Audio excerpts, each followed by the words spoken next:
Salam sejahtera. Akhir-akhir ini kita sering mendengarkan istilah new normal. Istilah ini bukanlah istilah yang baru.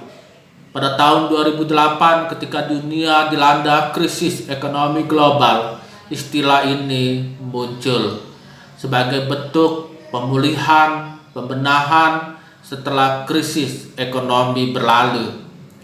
Di Indonesia, istilah ini diterjemahkan sebagai kenormalan baru. Pada masa wabah COVID-19, istilah ini kembali terdengar. Bermula dari ahli-ahli medis di Universitas Kansas, Amerika Serikat. Mereka memakai istilah ini untuk menunjukkan perubahan perilaku yang terjadi di tengah-tengah masyarakat sebagai upaya untuk menjaga kesehatan. Perubahan perilaku ini menghasilkan kondisi tatanan yang baru, norma-norma yang baru.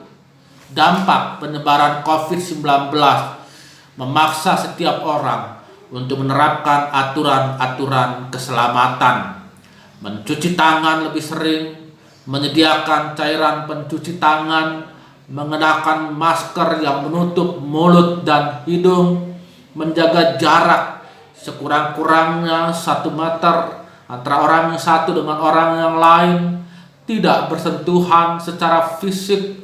Semuanya adalah langkah-langkah pencegahan dan pengamanan. Mengisolasi diri, berdiam di rumah, bekerja di rumah, belajar di rumah, dan juga beribadah di rumah. Semua adalah tindakan pencegahan, pengamanan dari penyebaran wabah. Tindakan-tindakan tersebut sebenarnya merupakan bentuk pembatasan sosial.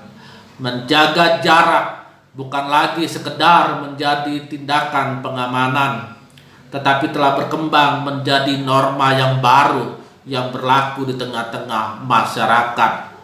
Terjadilah pergeseran nilai-nilai yang harus diterima sebagai kenormalan baru. Kondisi ini, pergeseran nilai-nilai sosial, inilah yang dimaksud sebagai kenormalan baru. Kenormalan baru membawa pada pergumulan dalam menerima nilai-nilai yang baru, nilai-nilai sosial yang baru yang harus dianggap sebagai normal.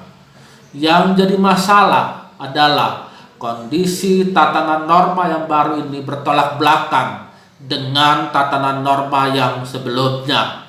Hubungan sosial yang semula diwarnai dengan keterbukaan sekarang telah diganti dengan hubungan sosial yang diwarnai dengan pembatasan. Kenormalan baru mau tidak mau menjadi hubungan yang harus berlaku di tengah-tengah masyarakat. Mempengaruhi juga dalam hubungan di tengah-tengah gereja. Kursi yang semula berjarak begitu dekat sekarang harus memiliki jarak sekurang-kurangnya 1 meter. Bangku-bangku panjang mulai ditandai dengan tanda-tanda silang yang menandakan supaya tidak ada orang yang duduk di tempat itu.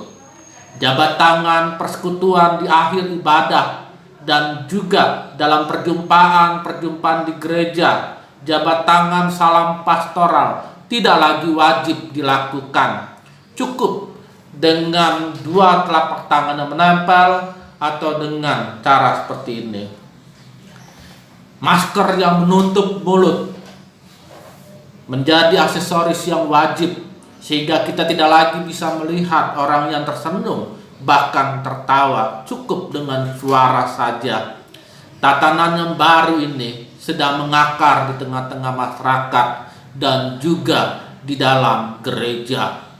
Ketika bangsa Yehuda dibawa ke dalam pembuangan, mereka harus menerima kenyataan yang sulit ini. Semula mereka menolak ketika Nabi Yeremia meminta mereka untuk memberlakukan kesejahteraan di mana Tuhan mengirim mereka, mereka menolak. Namun mereka harus siap dan menerima hukuman pembuangan itu.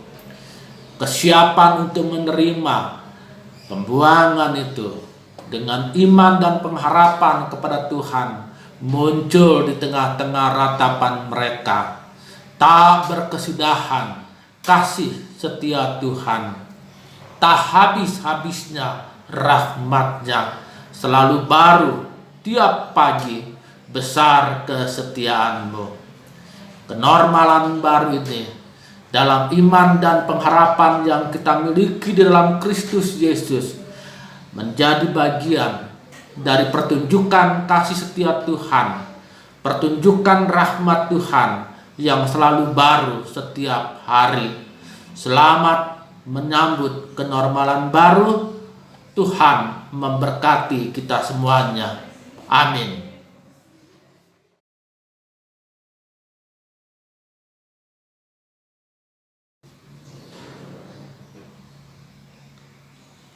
Marilah kita bersama-sama berdoa.